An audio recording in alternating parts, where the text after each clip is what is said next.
It's not just feathers and fishnets. Welcome to the real world behind the sparkle. I'm Isabella Bliss, international performer, Marilyn Monroe tribute, coach, and lifelong lover of sequins and storytelling. Each month I sit down with performers, producers, creatives and the beautiful misfits shaping our world. We talk career highs, backstage lows, body image, empowerment and everything in between. If you're a performer or a fan or just curious as to what really happens behind the scenes, you're definitely in the right place. Make sure you hit follow for your monthly dose of truth, tassels and behind the scenes brilliance. Our show is proudly sponsored by Crystal Parade, which is your go-to for all your sparkly showgirl needs. And I'm very excited to introduce you to my next guest. My next guest is the one of the leading figures in the UK's modern burlesque revival and the founder and creative director of House of Burlesque. A performer, producer and creative director, she has headlined everywhere from the Hippodrome Casino to luxury events around the world, with credits including MTV, Channel 4 and the BBC. In 2020, House of Burlesque was recognised by Arts Council England as one of the UK's top cultural institutions, and through her academy and productions, she has helped thousands of women discover confidence, empowerment through the art of burlesque. Please welcome the incredible Tempest Rose. Thank you so much for having me. Thank you for coming on. And it's like, how does it feel to read? I mean, I know that's not all of what you do. That's a kind of like brief. You do so much in the industry and the community. And we were talking before we came on stage that you're a DJ as well, which like blows my mind. But how does it feel? Because we were saying before we came on it, it's 20 years you've been in the industry, isn't it? Next year, yeah, which seems wild to me. I said to you, I still feel 20. So. Yeah. We are still 20, of course. Yeah, exactly. It feels beautiful and to hear those things, because I think it's difficult when you're a performer.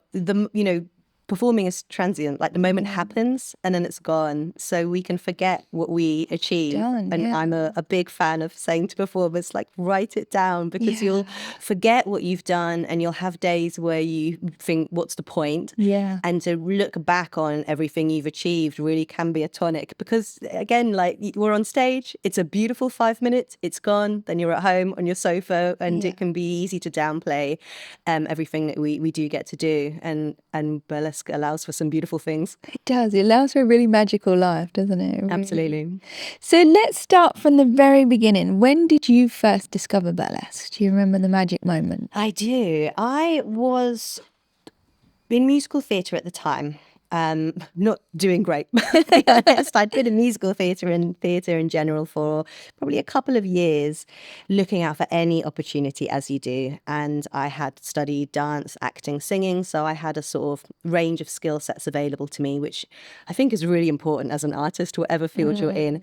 And a friend of a friend had said, oh, I know someone who runs a burlesque troupe and they're auditioning. I didn't even know what burlesque was. And actually at the time, I wasn't available for the audition, and then forgot about it. And then another year went by, and then it came up again. I sort of feel destined to have ended up in this world, which is something I know that a lot of burlesque performers say. It's like you find an art form that's almost made exactly for you, and it's such a beautiful revelation.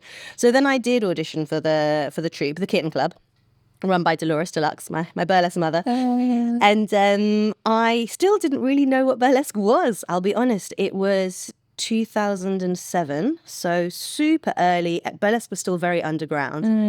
And I thought it would be something a bit like the Kit Kat Club in the film Cabaret, which I adored. And I wasn't wrong, because the Kitten Club was a very British burlesque style troupe. So lots of satire, lots of silliness, very bawdy, very rude, really comedy based. And so I literally hunted through my drawer for any kind of underwear which might be something that might not just be private, if that makes sense, like it might look remotely performance based. And a boyfriend had given me a corset one time, so I cobbled together this will do, some rickety old thong, but it didn't look too bad. No, there was no crystals in 2007. There was like 4 in the whole industry. And they all belonged to Dieter. So put that together, I think I even lip synced or sang along to a Christina Aguilera track, because Back to Basics, the double album, hadn't long been out. Yeah. And I was obsessed with that album before even knowing what burlesque was. And so I did this audition in a church hall in Brixton. Sat and had a chat with Dolores and the other people on the audition panel. And then she invited me to Volupte, which was one of our very early, sadly no longer there, venues, supper clubs, kind of underground, the Chancery Lane area. And again, it was one of many auditions I was going for. I didn't really know what it was. And when I watched the show, though, I was like, oh, this is amazing. Like the penny dropped. Yeah. And then I was suddenly thought, oh my God, I really want this job. Surely they wouldn't invite me to watch a show just to be like, here's what you didn't win. So luckily, she asked at the end of the show, how did you find it? Would you like to try, come and do a couple of shows? And I was like, yes. And after a year of being in the Kitten Club, but still pursuing acting, I just thought, no, I'm not. I'm a performer. I'm not an actor. Yeah. And this is what I should be doing. And so I stopped acting, probably a year or 2 years after, and started working on solo stuff outside the troupe as well.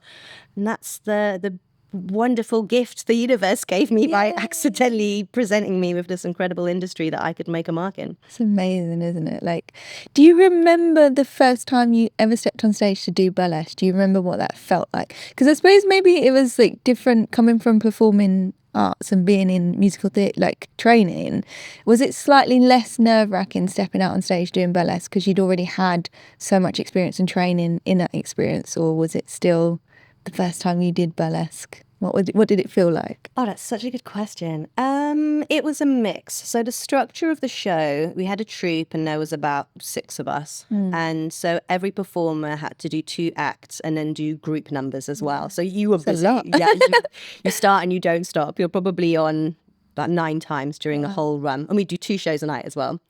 And coming from a more structured theatre background, that didn't faze me too much, because if you do a musical, you're not putting your own work into it, but you are on stage that amount of time. And the first routine I created, so I had to do 2 solos. No pressure.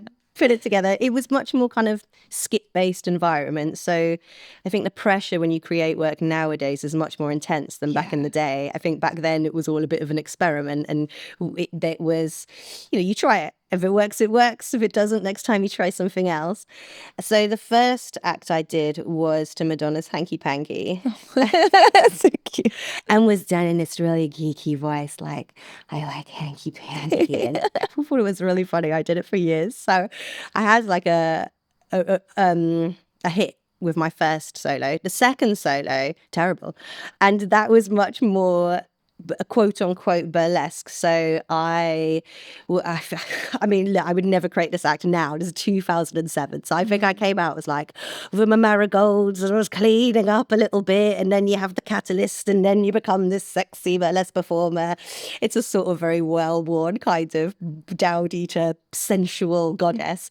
But I'd never worn suspenders before. I'd never worn stockings. I'd never really properly looked at striptease and given that art form the respect and time it deserved, because everything was created so fast and I was a comedy baby, really. And so I remember doing that act and feeling like, oh my God, what am I doing? Like, this is awkward, because that costuming is difficult to wear and you have to get used to it, and then you have to handle all of the fastenings, and you're in a different way of being confident in classic burlesque. I mean, it's not necessarily a classic act, but when you're bringing striptease and that sort of command of the stage is a totally different way of being.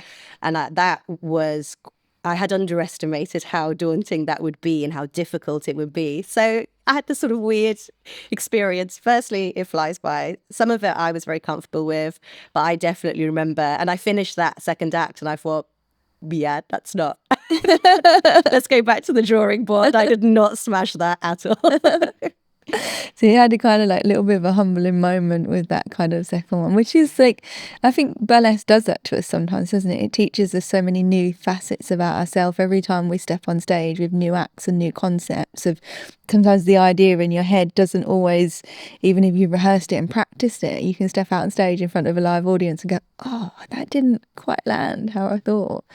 Yeah, and it takes great courage, doesn't it? Because you can't tell if it lands unless you put it in front of an audience. Yeah. So we have to really bring our bravery, don't we, to the forefront. There is a lot. To see if it works. And the fact that you're bringing that kind of new act, new material, content onto the stage, but you're also removing your clothes at the same time, which is like another level of vulnerability. I know not always in burlesque we are, but there can be that like extra vulnerability of like, yeah. So yeah, it's amazing. So did you start, so your performing name, Tempest, how did you decide your full performing name? What was the story behind that? Did you always use that name or? I really wanted to use the name Tempest, and because I heard of Tempest Storm, of course. Very iconic. famous. Yeah, and I got to see her in Vegas, which was amazing. Dream.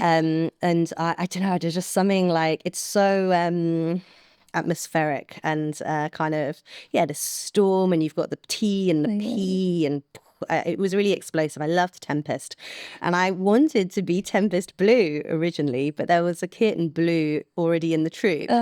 So I don't know how I ended up on Rose. This is pre-Burlesque the film, so we hadn't quite had the explosion of the Burlesque Roses as we went on to have. And I was a bit, okay, I'll be Tempest Rose. And I remember feeling, I don't know if you had this, but it really sticks in my mind, walking home one night and kind of going over names in my mind and kind of trying out how they felt and feeling, oh, this name could be the thing the me that goes somewhere. Yeah. And I must choose it correctly because it's important. And so I chose Tempest Rose, which I now much prefer to Tempest Blue. But when I did my first ever professional shoot and I looked at the pictures and I nearly cried because I thought, that doesn't look like a Tempest Rose. It looks like a girl who should have another name. I don't know what other name is. I mean, you grow into your name grows into you. It's a process. It is, yeah. And I think, I don't know if you had the same, like when you were deciding a name, when I was really thinking about it, because before performing in burlesque, I'd been to quite a lot of shows and I was trying to watch and listen and understand. And the thing that I noticed quite a lot was like a lot of burlesque names would play on words, which I thought was really great and really cute. But the thing that I noticed is if they were too complicated, the host couldn't pronounce it. And then I couldn't remember it if I wanted to search the performer. So I remember going into it thinking, when I'm choosing my burlesque name, it needs to be something that the host can pronounce really easily. Like, let's not make their job any harder than it is. But also B, that people could remember it and recognise it if they wanted to search you on the internet and find you to book you afterwards. So, and it has to kind of ring like blah, blah. I'm such an idiot. I know why I chose Rose. Gypsy Rose Lee. Yeah, my most favourite ever burlesque performance. That's where I got Rose from. We get that. So, here we go. For anyone listening who's never seen a burlesque show or one of the shows that you produce, and they only kind of, I guess, know the clichés of the movie, what would you say are kind of big differences between real life kind of burlesque and the clichés that people associate with? I always think the movie and Dita, in their way, are actually a useful spectrum because one, I mean, Dita is obviously a burlesque performer, but she represents a very particular type of burlesque. And then on the other side, the movie burlesque, if I recall, I've seen it, but many years ago. I thought it was really fun. Fine.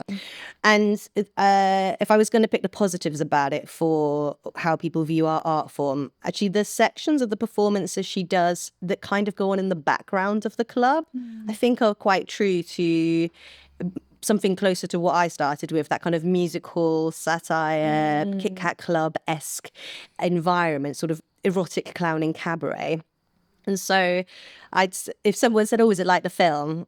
What would I say? I'd probably say, yes, in its theatricality and in its irreverent, fun atmosphere. The vibe, I think, is correct.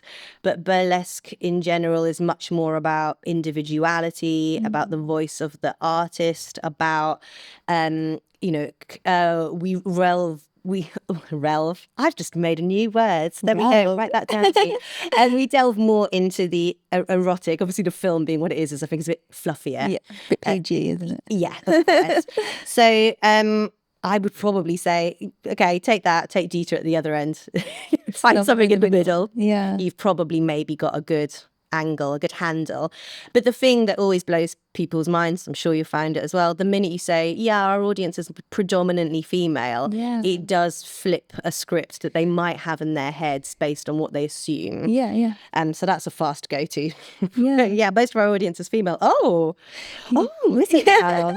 It changes the sort of the reel that they're playing without knowledge of being in the scenario. Yeah, because totally in their head, they always think that the audience is just going to be predominantly men. And I suppose what's fascinating somewhat about what's changed about the art form is if you were to go back to the early like Windmill Girls of London, the show was probably the audience was predominantly men, whereas now it is everybody and people on girly birthday parties and hen parties and couples. And I always say to people when we used to go out and do an evening of burlesque in the theatre tours, like, again, people would go, oh, is it just all men in the audience? I'm like, no, like, there is people from 18 to 80 in the audience. And that's one of the joyous things about it, is it brings such a vast demographic of people together, and people from all walks of life and all backgrounds just can come and enjoy burlesque and feel welcome in its home, which I really love. I don't know if you feel the same. Absolutely. It's about entertainment. And again, I think people maybe misunderstand that. And I always think, oh, well, is your audience full of men? Really funny. As if men don't have a whole plethora of things they can engage with if they're looking for something that is predominantly sexual, especially nowadays. The point is to be entertained. That is the point also of our licensing that I really wish more people would remember. We are allowed to do burlesque in the huge variety of spaces in which we can perform, which is wonderful, because we are considered entertainment. That is the purpose of the engagement with the audience. And it's a joy. What a joy to have a life filled with making people happy. Yeah. It's lovely. That's like the magic of being a performer, isn't it? Of the connections that you have with people when you, and sure you echo this as well, like there's no better feeling than you're on stage and you're doing your act and performing your piece and you're looking out and you catch the eyes of all of the people in the audience and you just think, this is so magical, we'll never be here again. And you see people's smiles and shocked expressions and you're just so like in the moment. Is brilliant. Yeah. Such a magical feeling. So do you think, how would you say, this is probably a tricky question, but would you say that burlesque has affected or changed your relationship with your body over the years? Because obviously you've been in the industry a long time and the presentation of what we do has changed in that time. Has it affected your connection with your body or yourself? What have you learned? Oh, so much. I love that burlesque has widened my perception of what is beautiful, what is aesthetical, what is desirable, because although the world is much better in terms of what we get shown in the media, I think of kind of what we should aspire, quote unquote, to, than it was 20 years ago, we still have a mainstream obsession with thinness, with having to look a certain way, that beauty always comes in a certain package, and it always has to be unattainable, because that's how you're kept on the cycle of, I must lose more weight, I must, Buy this, buy that. Let's buy that, wear this, the whole point is that you can never get there. What burlesque has done is filled my life and my social media feed with a uniqueness of beauty that I really enjoy and I think is really important. And when I started in burlesque, I was in my mid-20s and I was naturally very slender. I was probably about a size 8. And then your body changes when you get to your 30s. And then again when you get to your 40s. So I'm probably between a 12 and a 14 now.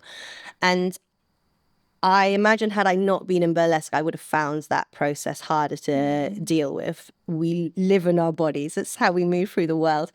And so having that connection, that friendly connection with yourself is so important.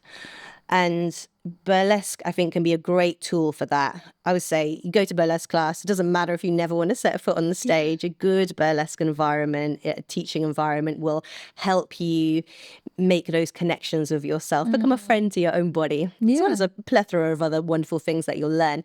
And so when my body changed a lot, it's always going to be tricky because you have a vision of yourself and that vision is reinforced through most of the media you consume. But I feel like I was hopefully able to fast track my acceptance of who I was in my 30s, 40s, probably in my 50s, my 60s, because of the broadening of the lens of all of the incredible bodies I see through burlesque. And I always try and say to people, if you're feeling bad about your body and the way that you look at your social media feed and see what you're consuming. And if everything is full of bodies that don't look like you and that you're supposed to be pushing yourself to be more like, then detoxify your feed. You must train your brain to see beauty in everywhere. Everyone's taste is unique. Who you find attractive is totally different to who I find attractive. Thank goodness. Like, what a better way to have the world.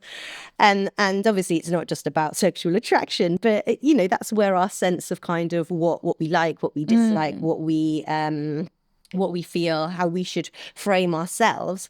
So I think burlesque has been totally transformative in that way for me, and I see it in action in performers I meet and in the students I teach as well. I was going to say that, do you see the real transformation in the students that you teach, like people that come in that have never had that connection with their body and themselves, and you're taking them through this process and this journey? Do you see the growth in them? Yeah, it's life-changing. They tell me, and then over the weeks I see it with myself. Maybe there's a little bit of red lipstick the next week. Maybe the clothing gets a bit more exciting.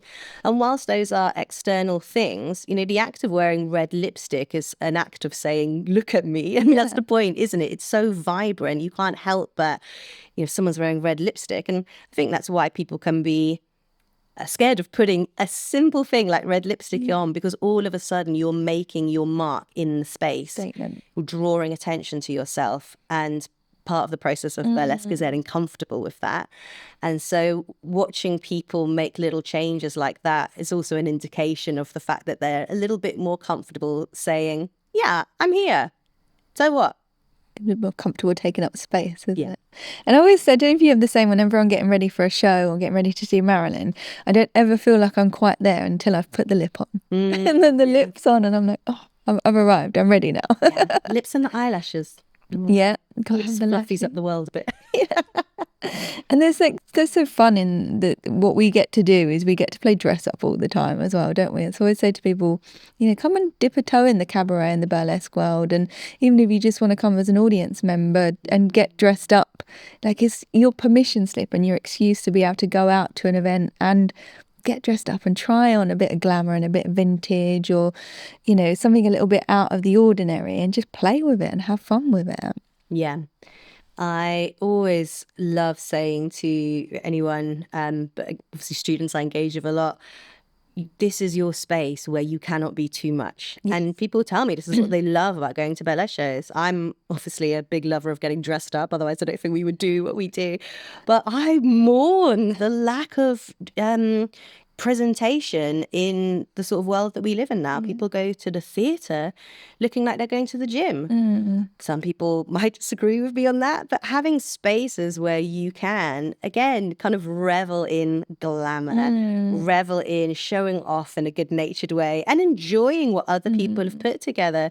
It's fun, isn't it? Yeah. It's nice to make an effort and to be seen and to enjoy the creative, the looks that other people have put together. And a burlesque show is a happy place where, as an audience member, you're never going to walk in and have somebody look at you If anything, they come up to you, be like, "Oh my god, I love your outfit! Like, where did you get it, or did you make it?" And we're always endlessly curious I love it. So I love seeing people get up and come to shows and get just so dressed up to the nines. It's my favourite wonderful. thing. Yeah. And even if somebody else in the audience hasn't got the memo and they're a bit sniffy, after the show, every single performer who's in the room will be like, "Oh my God, you look so fierce. Thank you so much for your look tonight. You look great." It really excites us, doesn't it? Yeah, it does. We know. I can definitely notice it from the stage sometimes as well. I look out and I'm like, "Oh, look at their outfit. They look fab."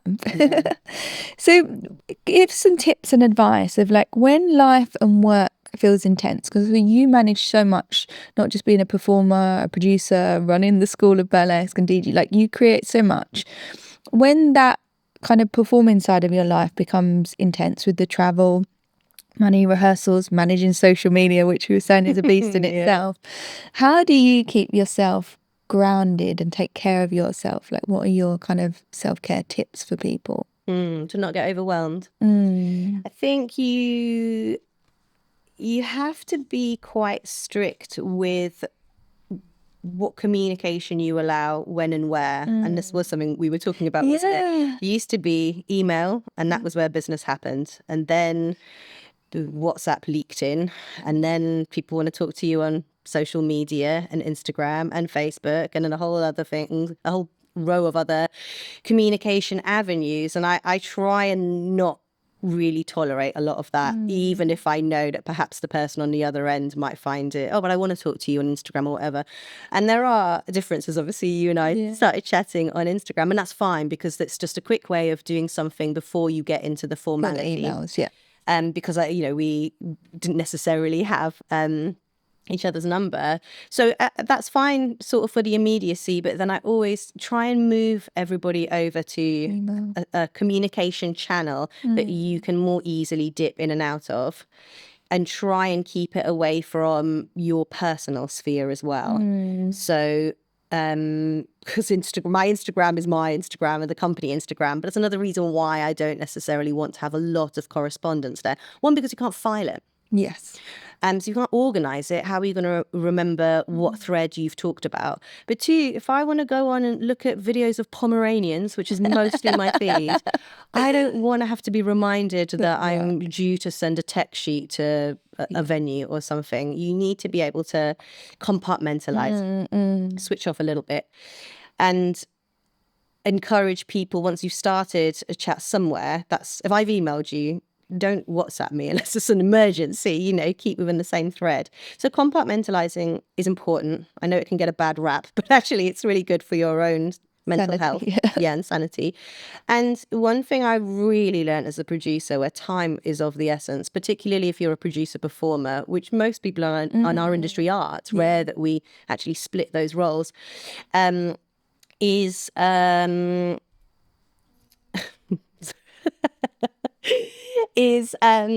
you've got to sorry, I'm so distracted. Was that my annoying? No, I'm really sorry. That is my watch again. Oh, you can turn it off. Sorry.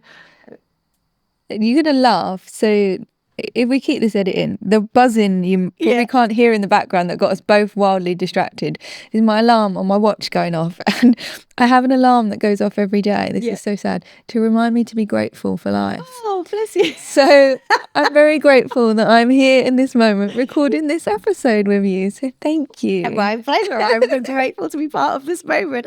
That's completely. I was also worried it was on my phone, and I had committed the cardinal sin of not putting it on something close. So as I say, when you produce, particularly if you're a producer performer, you learn that to get to the solution. Yeah. And you really notice how much time we waste in pointless busy work. That's the word I'm looking for. Well, and look, some of that's nice. And when you're in a period in your professional career whereby you can daydream a bit more collaboratively, where you don't need to be so solution orientated, enjoy that period. But the busier you get, something. You just don't have time. Get to the point. Yeah. I don't have time for wallowing in the fact that the light suits didn't turn up. Whatever. I don't have time in wallowing in the fact that this wig I ordered isn't exactly the thing that I wanted. Get to the solution. That is another thing I would say. Don't busy work your own, even like your own peace. Don't sacrifice your peace for wallowing. Don't ruminate. Get to the solution, move on. Actually, I think also helps your mental health as well, because solutions are tangible. And then you can, I'm a big tick list believer, tick, tick, tick, that's done, that's done, that's done. And in terms of like writing to-do lists, which you absolutely must do, when I'm really busy, I allocate them to sections in the week. This is the day for this project. This is the morning where this thing will get done. And then it also stops me having to think about everything that needs to be done at once, even if it's all on a list, because you worry, don't you? Like, oh gosh, and I've got to write the marketing for the new course, but at the same time I need to do a costume fitting for something else and then do a lighting design. Like, that can be so different, the pockets that we have to look at. If I can just say to myself, that's Wednesday's problem. Then automatically I feel more free to focus on the task in hand, but to know that the other thing is taken care of because I thought about it and I don't need to think about it now. Yeah. And would you say that's attributed to your success? Because, I mean, you've done so much in the industry. Is that kind of like one of the things that's made you so successful, has been able to compartmentalize each project that because you work on such a diverse range of things? Definitely. Accepting that things will go wrong on the day, no matter how organized you are. Oh, God, Radical acceptance is one. Being as organized as you can, knowing that that's going to be the case, to not give yourself extra work, to compartmentalize, to be organized, and also to try and not muddy too much personal and work. It's hard in our industry because firstly, our creative process is personal. What we put out onto the stage comes from our souls. And it can feel weird, I think, to almost think of that as two different parts of you. But when you're engaging, especially with the business element, although I do think there's also a benefit to just sort of slightly compartmentalizing the creative product, quote unquote, when it's completed, so you don't live or die on every single applause or not applause that you ever get. You have to, people have to know this is Tempest in work mode and this is Tempest, my friend who I'm having some wine with, and we have to give other people the grace for that as well. And we work a lot with our friends. So I think everybody would benefit, or does benefit, from just knowing, okay, the way that you might talk to me when you're organizing this podcast is different to how you might talk to me if I want to, have a coffee and talk about something that's happening in my personal life. As in a friend, you would give that time, but as a producer or an organizer, that is not my priority. This show is my priority, and your part in the show is the bit that I've hired you for. And so you exist, you have to have different ways that your relationships exist, I think. And some people feel maybe that's more disrespectful. I think it is a bit disrespectful. I think it's more respectful in a way, because you have to acknowledge that everyone around you is a human being, that they have a work life and that they have an emotional life and a personal life, and you can respect both, but each one has an appropriate time and place. And in that way, you kind of look after everybody's mental health, I think, a bit, and stress levels. Yeah, because it can be really stressful backstage. I think it will surprise people sometimes. Like, you see the grace and the elegance on the front of the stage, but like you say, no matter how much you prepare, and backstage can be a bit, when things aren't running as smoothly, a little bit stressful. I do really, some things that come from traditional training can get in the bin, and burlesque does better. And some things, I think burlesque being a much less structured industry, i.e., anyone can kind of have a go at being a burlesque performer. You don't have to have come from a trained background, but would benefit from some of the mindset that comes from a more structured training. And one of that is leave your problems at the door. Yeah. That's a very common saying when I was doing theatre. And it's not done to kind of dehumanize you. It's done on the understanding that everybody is going to be under stress because going on stage is incredibly stressful. And so you have to give the space to everybody's ability to prepare for the job in hand. Yes. And also, it's good for you. You can be mindfully in the moment. When you walk into that dressing room, onto the stage, whatever is going on in your life, that door is closed. That has saved my life so many times. Oh God, yeah. To just be like, this is not the time. This is the time for Tempest. This is the time for the show. And it's a good phrase to have. Would you say there's been like moments in your life, I know I've felt like this, where putting on your stage persona to take that pause from your real life was a lifeline? Yeah. Kind of. Oh, definitely. To have that break and just going, right, I'm Isabella now. Like, yeah. And Isabella can do this right now. Totally. You give yourself the permission to live in a different part of your brain, to inhabit your life in a very particular corner, and absolutely been a lifeline. It's been vital. The stage for me is my quote unquote safe world. I know what I'm doing. I know where I am, and I can exist in a little sparkly droplet, unaffected by what real life me might be having to deal with. I always say that to people. I feel most at home on stage, which is like, because they always, people that are not in the industry, they go, oh God, how do you do it? Like, do you get really nervous when you go on stage? And I'm like, yes and no. But the minute I'm on that stage, it's like, you feel like you've come home. Yeah. Like, you just, it's where you know that you're meant to be. Totally agree.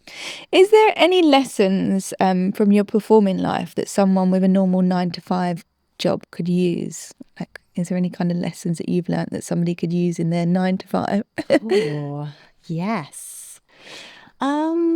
What a lovely question. I think that feeling the fear and doing it anyway. Yeah. You said, people say, oh, you must feel really nervous. And I think sometimes they can be surprised that every time we go on stage, we're nervous. Yeah. And if you're not, I feel for myself, there's a problem. I don't care enough. Yeah. And also you need the adrenaline to control the room, because you're in a heightened state of being. So we get very used to that feeling and not worrying that feeling means something wrong is taking place. That, I think, would be a great lesson for people in the real world. Just because you feel nerves, just because you feel anxiety isn't an indication that there's a problem. Yeah. It's an indication that you are stepping up, that you need more energy, that you have to hold the space, or that you're challenging yourself. That's a wonderful thing to do in life. You know, what's that great expression? The comfort zone is a great place, but nothing ever grows there. Or I would say, and I don't know if you have a resonance for this. So my husband is a chef, which is a very structured environment. He found COVID very difficult, as to most people. Yeah. But one of the things he really struggled with was not knowing what the future would be. Whereas we're freelancers. We don't know 1 week from the next sometime. What tomorrow is going to be. And so I think that the freelance, the embrace of the unknown, of instability is also a good thing for people to get used to. But nothing is constant in life. Yeah. And getting a bit comfortable with the unfamiliar can do you wonders in a time where you have no choice over that. Yeah, like you say, feel the fear and do it anyway. And just, I always say to people, like, trust the process. Like, even if something feels like it's not entirely going how you wanted it to or expect it to, it's just trust the journey and trust the process, because there's something that you're going to learn along the way in that process, you know? Absolutely. So I think the embrace of imperfection, which might seem ironic given how much time we place into our aesthetic, but there's times where stuff goes wrong on stage, and this is another thing people say, they're like, does something ever go wrong? Always. There's so many factors. Even if you're so rehearsed, something will always surprise you every so often. And those can be the best moments where you make an amazing connection with the audience, where you come up with a joke or a move that you're like, why have I never thought of this before? And any performer needs to get comfortable with the reality of imperfection, especially in cabaret, I think, because the whole point is every time it's slightly different. Yeah. And anything could happen for sure. Yeah, You get stuck in your corset. I've had my martini glass break on stage.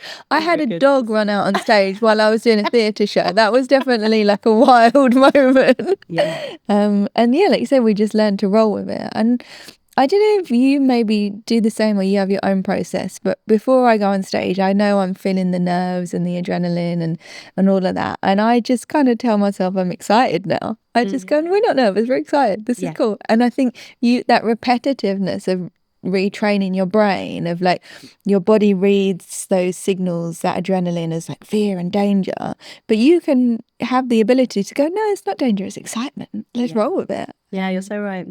That's kind of been a good, I think, tool for me over the years. So it's fascinating. So you've been in the industry 20 years, which is a hell of a long time. Next year, 20 years. I don't even believe it myself. Do you have like any defining moments over the years that kind of really strike you where you've done something and gone, wow, I'm really kind of proud of that? Definitely. The two that probably jump out the most are when we did the Burlesque Masquerade Ball at the Duke of York's Theatre, which was an amazing opportunity. So Duke of York's Theatre, for anyone who's not super familiar with London, is on St Martin's Lane. So it's a capital W, capital E West End theatre. And I was invited to put on an event that would take place on the external, so the non-theatre part of the venue. And they have all these beautiful bars and little kind of nooks and crannies.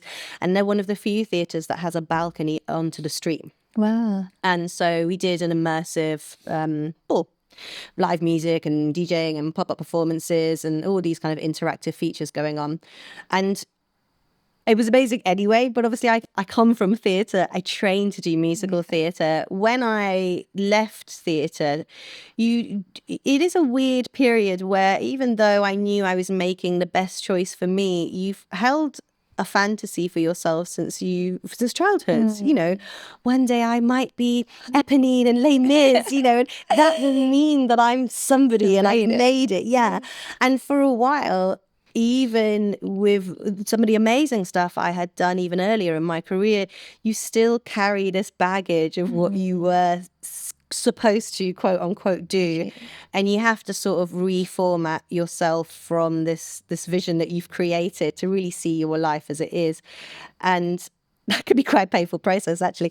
But then, I guess, having healed that part of my inner child, I did so enjoy, at the end of that night, standing on the balcony, overlooking London's West End with a cigarette in my hand, fully Tempest Rose, and having a fag at the end. And doing it on your turn. Yeah. Like, lighting out everyone's time. Here I am in this gorgeous space, and it's been a wonderful night. And that was delicious. Well, you know, when I die, can I please have that moment back? Just keep that. Yeah. And the other thing we had this beautiful few years where we were part of the program at the Spiegel tent on South Bank, where I feel that I've created some of my best work in terms of productions. And a Spiegel tent is an incredible space. Yeah. It just feels electric. It feels magical. And so watching, as the host, you get the benefit of watching sections of the show that you're not in. You're already sort of part of the crowd, so it's not weird to kind of stand and watch the other acts. And watching performances in that space and knowing that I was part of that artistic offering, and obviously being proud of the work that we had done there. I think, just that smoke-filled, beautiful tent and just feeling like, yes, this is magical. Definitely a certain atmosphere in those spaces, for sure.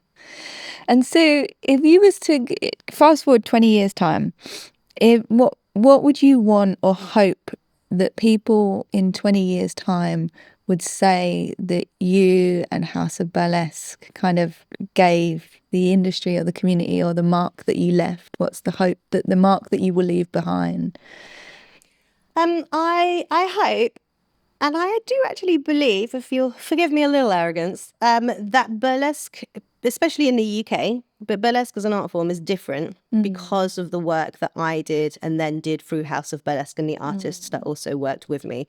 And I'm super proud of that. And that's also, I think, one of the things that's quite magical about burlesque itself is that as an individual, you can actually have an impact on our art form in a way that is almost impossible if you think of, like ballet, opera, that one artist can actually make a mark that makes the whole industry different for everybody in it. And I can think of loads of artists who have also done that as well.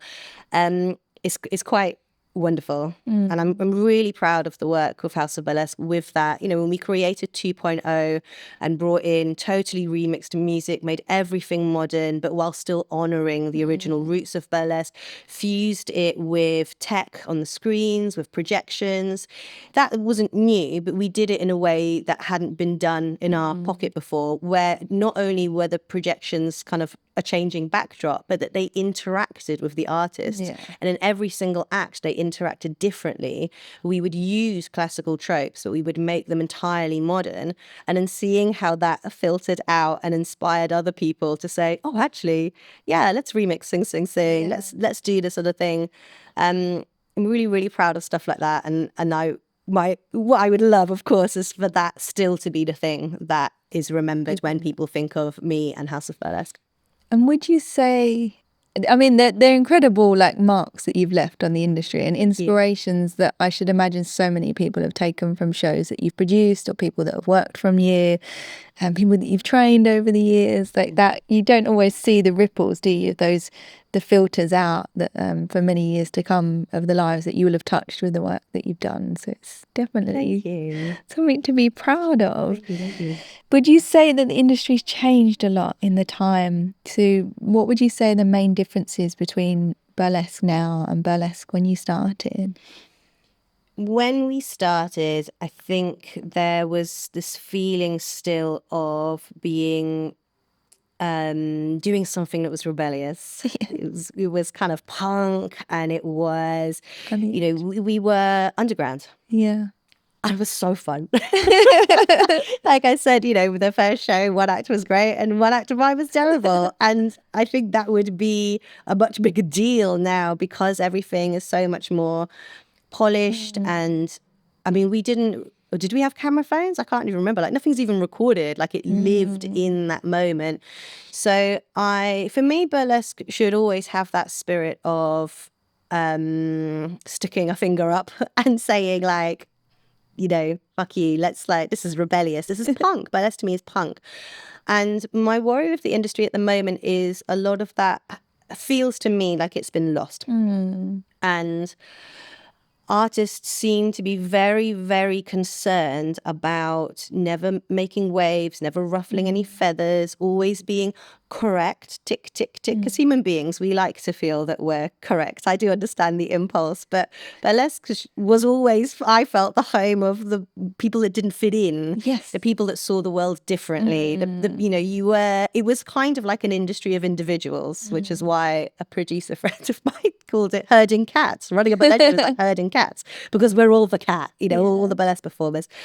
And it seems a bit more fearful to me now. People worry a lot. People think everything has to be incredibly polished before they put it out there, that it has to fit into a defined category. They care very much about, the perception of, have they done something wrong? I don't think that's just a burlesque problem. I think that's just the culture that we're in and the culture that the arts is in. But I think it is a problem because it stifles innovation. What do you think burlesque needs to do to survive now? When I get a bit down about the state of the industry, I think, no, burlesque will survive because we've been around a long time. Yeah, a long, long time through all kinds of different waves. And if it is true, some people might disagree with me, which case, great. Let me know. Tell us in the comments. Yeah, please do. If I am right and we are in a bit of a stagnant period, as a whole, there are some artists still doing great stuff. This obviously doesn't apply to every individual, but we're in a little bit of a stagnant, stuck period. And social media also rewards replication. There's lots of things going on in the culture. It will become unsustainable and something will break through. And I think burlesque is the spirit of rebellion. At some point, somebody's going to say, I've had enough of paddle skirts and whatever the fad is this month. We always go through cycles. I'm going to do something totally innovative, and hopefully the culture will be at a stage where that gets rewarded. But I was really put in mind for this. So me and Dominus von Viso, who I adore, great performer and producer doing work in Birmingham, went to see the Lee Bowery exhibition. And the whole half of the whole thing is footage of them getting dressed up in whatever they find in their kitchen, taking a bucket load of drugs and alcohol and going to an underground nightclub. And then all of this work got created from this kind of kooky combination of like not caring, messy lifestyle, stuff that was very authentic but very unpolished. And I'm not saying they should all go out and replicate that lifestyle. But do you know what I mean? It's just that period of like, you need some chaos for ideas to get churned up again. I think I would probably wish for more rebellion and more innovation in burlesque, and for people to have the courage. But I know it's difficult, especially when you're starting, because I suppose I say, if you're starting, yes, you're worried because you want to progress, but also you have nothing to lose. Yeah. I want to see what you want to create. But what would you say it is that you're looking for in new and up and coming artists? Is that the thing? The thing I look for all the time is to see who someone really is. And until I see who they really are, I can't conceptualize them within my own work. And that can sometimes be as easy as like a little flicker when I watch them, and suddenly I think, that's who you are. And it's when your authenticity comes out in your performance. And sometimes that can take a while to get to. And some people have it very instantly. And there's no judgment on either. I think it's just who you are. So what I look for in an artist, I can teach you how to style your hair, or somebody wonderful in my team can, or you can hire someone to make a costume. What I want to know is who you are. And then when I see that, I can much more easily think, when I need this, that's the person I'm going to go to. And if it's rough and ready, doesn't bother me. That there's space for finesse. It's not a problem.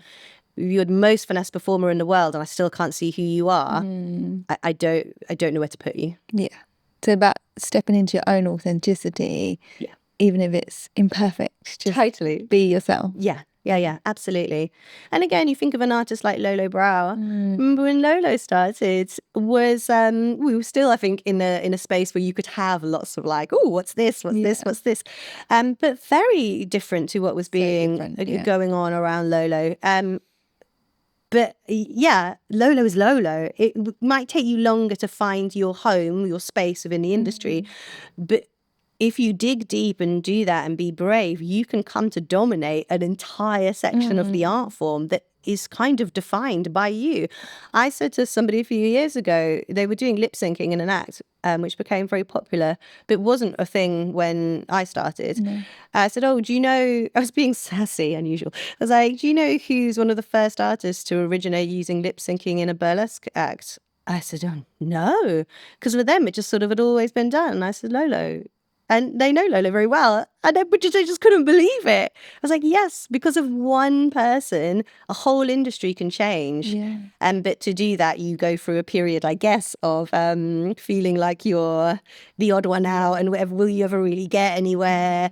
And you have to. That takes resilience, I guess. It does. And you need a lot of resilience, I think, in this industry, for sure. Like, so many times, like, you probably had the same. You've had knockbacks and no's and all excuses of why your work isn't suitable, but you just have to believe in your work and your art and keep crafting it and persevering and knowing your destiny with what it is you want to achieve out of it as well. Yeah, for sure. And so what would you say it takes to go from being a performer to a producer? Because you wear both hats and have done marvelously, sometimes at the same time. Producing, I think everything we do is a lifestyle choice, and producing is too. And it's a pirate ship. To be a producer, you have to have, I think, a certain temperament. And it's a temperament that revels in high stakes. Yeah. It's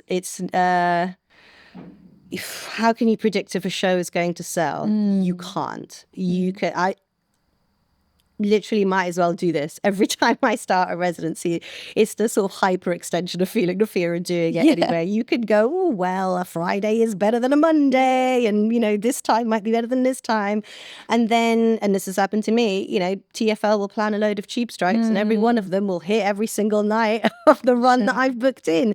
You cannot predict what is going to happen. So you have to be somebody who really enjoys perversely reacting, problem solving on the fly. That's the first thing I say. Like your superpower now. Yeah, basically, yeah. I kind of get a bit of a kick out of it. And in a way, burlesque performers are quite naturally sort of amenable to that because of what you talked about earlier, you get stuck in your corset, the stage could be raked and you didn't know it was going to be, your shoe could break. So it's sort of like a hyper version of that. You have to... when you create shows, it's like creating an act. As you have a vision for your act, you must have a vision for the show. So you need a really strong creative intention.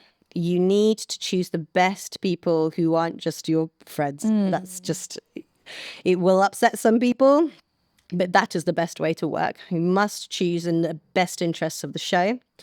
You must, really enjoy being the person who builds a whole new venue out of a cardboard box because the venue you booked is flooded. So, that kind of plucky mentality. It is a bit of a pirate ship, but it's the best thing I ever did, even though it's probably caused me some of the biggest stress levels. I mean, for the first year I had the company, every morning I would wake up and feel sick. Oh, God. Because you're worried about everything. And it's not just you. You are responsible for other people. Your team. Yeah. And their money and their reputation and your reputation and their safety in terms of all of a sudden you've now got to do all of the stuff that, the big pants stuff. Yeah. And you, I'd say start small and scale up. Because actually, and I started putting on shows in a 50-seater venue in the upstairs of a music venue in Oxford where I grew up, because I didn't want to start in London because you will make mistakes. And I didn't want my mistakes to sort of be spilling around in the part of the industry I was also being a soloist in. And the principles of putting on that show to 50 people are very similar to the principles of shows I've put on to 1,000 people. So you start small and scale up.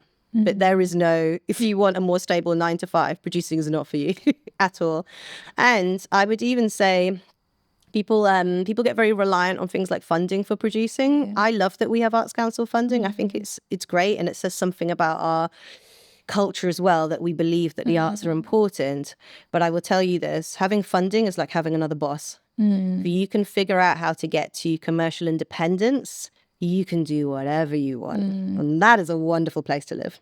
It's a good, free, happy space to live as a creative, isn't it? Yeah, I can wake up tomorrow and put a show on. And it can be full of whatever I want. But I have to sell it. Do you know what I mean? Whatever idea you've had in the middle of the night, which it always happens in the middle of the night, doesn't it? I go through phases of having to have a notepad next to my bed because I wake up at 1 o'clock and I go, I've got an idea for an act. It's the best time, isn't it? I don't know. Or like 3 o'clock in the morning, coming home from the club.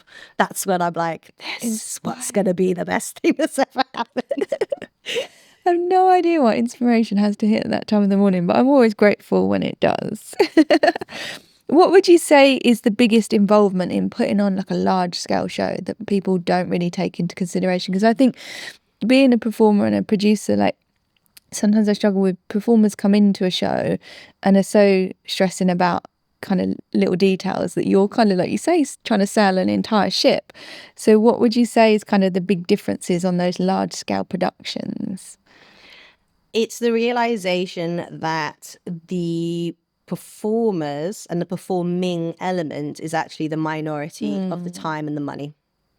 And I think a lot of performers who have never spent time on the other side of the table, and I actually really recommend, even if it's just as a collective, putting on a small scale show. It's great for creative outlet, and you'll learn a lot, won't you, about what it takes to sit on the other side. Performers, I think, don't tend to realize that even just the budget for performers, especially on a large scale show, not even half. There's so much more going on. That's the main difference. So cool. I feel like you've dispelled so much knowledge and wisdom and advice today for people at home. Thank you. It's honestly been a pleasure to sit and chat with you. And so is there any kind of like words of wisdom or advice or any thoughts that you kind of want to share with our audiences? Anything I've missed? What have I missed? Baby, this has been wonderful. Thank you so much. I've so enjoyed it. And it's been so nice to talk about some of the more unusual parts of what we do and the process. So thank you for creating this wonderful space where we can share that knowledge and like together as well, I think, really get into the nitty-gritty of what it takes to do what we do.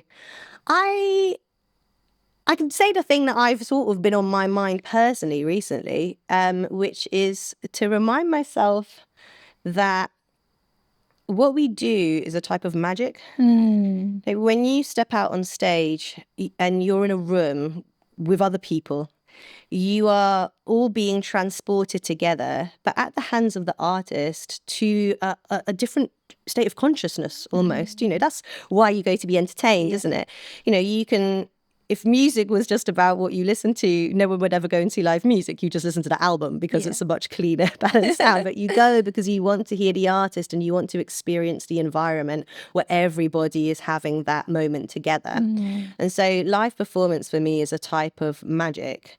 And I guess like what I was talking about with the sort of the fearfulness, I suppose I would like to remind myself and maybe sort of throw out into the industry again, this recognition that we are in service of something bigger. And that can mean different things to different people.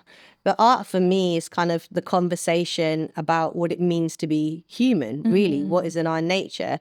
And so it's just this reminder, like when you put something into the world, we are accessing a communal energy between us. And that in and of itself, I think, deserves respect of process. Like I couldn't have spent 20 years being so passionate about something if I didn't think there was something in burlesque itself that I wanted to honor. Yes.